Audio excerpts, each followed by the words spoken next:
Hey racers, third time lucky with this video because every time I've done it, the audio is not playing through. So I'm just going to double check it on my computer now. But the topic for today's live stream for the third time, it should be a very, very good live stream because I've already done it twice, is should you train when you are sick? And the reason that if someone's on the live stream, if the audio is good, can you please give me a like or just give me a thumbs up in the comment? This is the third time I've done this video. I've got no idea what's going on with me wireless headphones. I sound like a robot. If you can just give me a like on the video and let me know that it sounds all right, that would be great. But as I said, topic for today's live stream, should you be training when you are sick? Let me check the audio here. There we go. Now we're in business. All right. So, should you train when you're sick? The reason I put this video together today is because I had gastro all of last week, which is why I didn't do a single video. It was a fucking hard week from last Sunday. Hey, Eddie. And only started eating some proper food really on Thursday, so it was 4 days of fasting. Never done a 4-day fast before, but that was my first one. Anyway, what I wanted to talk about is whether you should train or not. Usually I get two camps here. Okay, I get one group of guys that will find any excuse to not train, and so any inkling in their throat, one cough, I'm not going to be able to train this week. And then we get the other people on the other end of the spectrum that will train it absolutely, train all the time. No excuses at all. They could be lying in a hospital bed and they'll be banging out push-ups next to them. They could be sleeping for 4 hours a night and they'll still get their training in. So I wanted to give you guys the actual answer of should you be training or not. So the answer is it depends. That's really the hard thing. So what I did for last week for me, so Sunday was shitting my pants and throwing up. Hot and cold, didn't eat any food. Okay, just getting out of bed was a massive issue. Sunday I don't normally train though. Okay, my normal training days are Mondays, Tuesdays, Thursdays and Fridays. So when I woke up on Monday, recovering. Okay, recovery pretty much started on Monday. Sunday was the worst day, the previous Sunday. Monday was getting better. Now, keep in mind I still didn't eat till Thursday because my body wasn't ready for it. So on Monday, what I did is instead of doing my normal weight training and normal heavy stuff and normal conditioning pieces that I've been doing, or isolation work that I've been focusing on for now, is I just dropped all the weights back. Okay, did a lot more mobility and flexibility work, dropped all the weights back and just focused on moving. Tuesday was the same. Okay, it was still terrible. Like it was like, very low energy, felt like shit, still not eating any food. So same thing for Tuesday, and then same thing for the end of the week as well. Friday was probably my best session, where I cranked the weights up a little bit, still not at 100%, and then today will be go time, ready to rock and roll and start rebuilding from last week. Now, when you're sick, you need to, so the first thing is, when you're sick, sickness is a stress, okay? It puts a lot of stress on your body, okay? It's a stressor. And so what your body's doing is it's putting all of its energy that it has into fighting off this stressor so that you can continue to live your normal life. And what it does is it takes energy from other systems of the body. So you're not as sharp mentally, okay? Your body doesn't feel like eating food or digesting food. You feel weak. Your body doesn't want you to move. You might be hot and cold, okay? Have a bit of a temperature.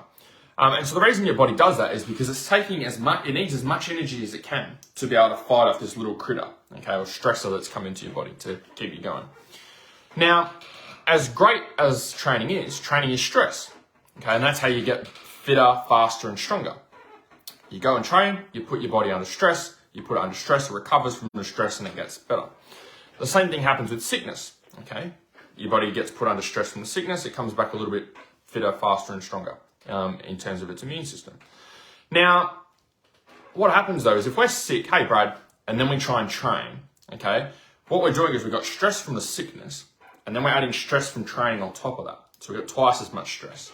And your body can't hack it, okay? Your body can't handle trying to recover from so much stress.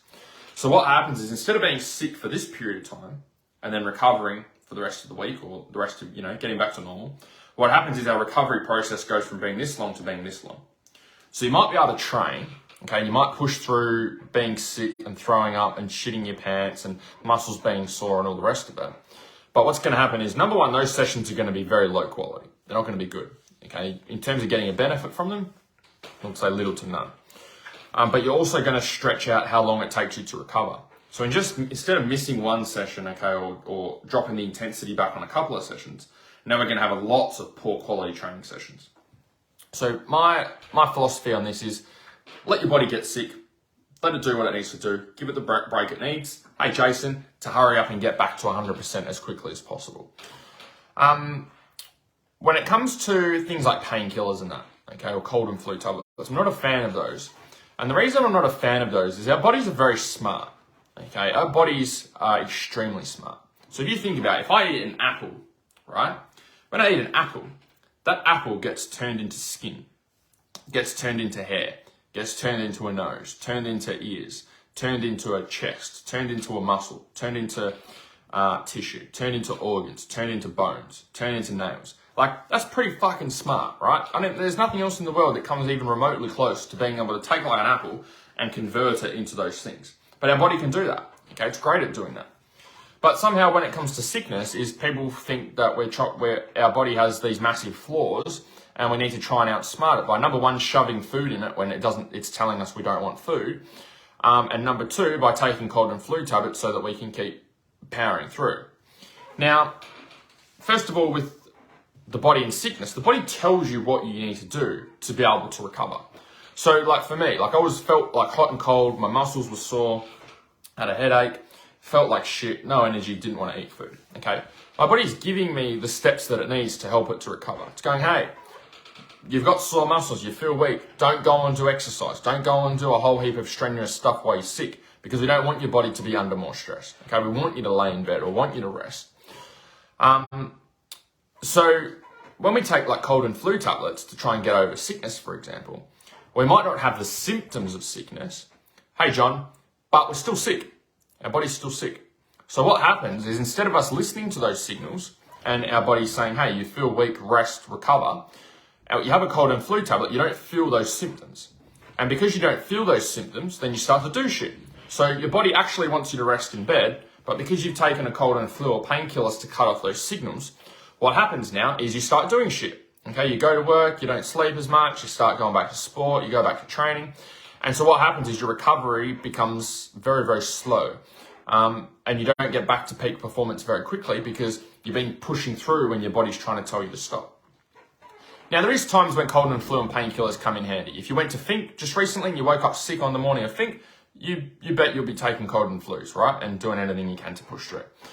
Same for some of you for work. Maybe you can't take a day off work, or you have your own business or something like that, and you need to be able to do it. Or there's a few things you need to get through before you can have a rest on the weekend, for example. Then in that case, then cold and flu may be effective. But if you're relying on it all the time, if as soon as you're sick, you just go straight to cold and flus or straight to painkillers, then you're actually making your recovery worse for your body rather than making it better. Because again, your body is very smart. It's giving you the signals that it needs to slow down, to relax, to chill so that it can recover. So I'm all about being sick for a short period of time. Okay, not trying to reduce the symptoms a little bit and then being sick for a long period of time, because when I go and do things, when I go and train, I want to train at 100%. I don't want to be training at 50, 60, 70%. So give my body the tools it needs and give it what it's asking. If it's rest, great. If it's more sleep, great. Okay, if it's missing training, great. If it's just doing some stretching, great. If it's not eating food, great. I listen to the signals that it gives me so I can try and recover quickly to get back to normal. So hopefully this helps you. Might not be relevant for all of you because hopefully you're not getting sick every day, but maybe for the future you might find it helpful. And on the topic of being helpful, I'm also looking for 5 riders that would like to lose 10 kilos in the coming weeks and coming months. So this is for riders that are sick of sucking in the big ones when you go out for a ride, sick of spending more time at the car than you are on the bike, and you actually want to be able to fit into your riding and racing gear without having to buy a bigger set of gear. So if this is something that you're interested in, obviously you have to have 10 kilos to lose. If you don't have 10 kilos to lose, you're going to find it hard to lose 10 kilos. Then I will put some more details in the comments for you below. And if it's something you're interested in, there's an application form there that you can fill out. And I'll be in touch and see if it's the right program for you or not. But otherwise, hopefully you guys enjoyed today's live stream. I'm looking forward to getting into some more videos this week after having a bit of a rest last week. And hopefully the audio is good for this one, 3rd time lucky. Otherwise, I will chat to you guys soon. See ya.